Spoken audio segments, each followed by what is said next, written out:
বিদেশি দালালদের চিনে না রাখলে ইতিহাসের রং নৃশংসই থাকবে বলেছেন সঙ্গীতশিল্পী আসিফ আকবর।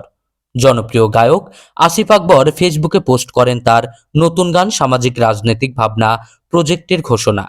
এবার তিনি দেশের বর্তমান প্রেক্ষাপট নিয়ে একটি পোস্ট করে আলোড়ন তুললেন।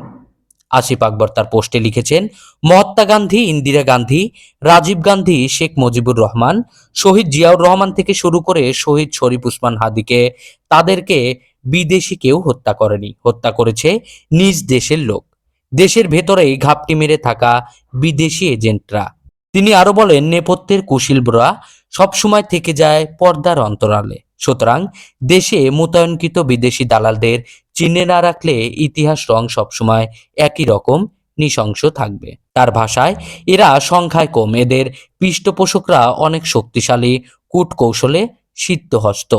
এরা যে কোনো সময় সুযোগের সর্বোচ্চ ব্যবহার করে। বাংলার শেষ নবাব সিরাজউদ্দৌলা ইতিহাসের উৎকৃষ্টতম উদাহরণ।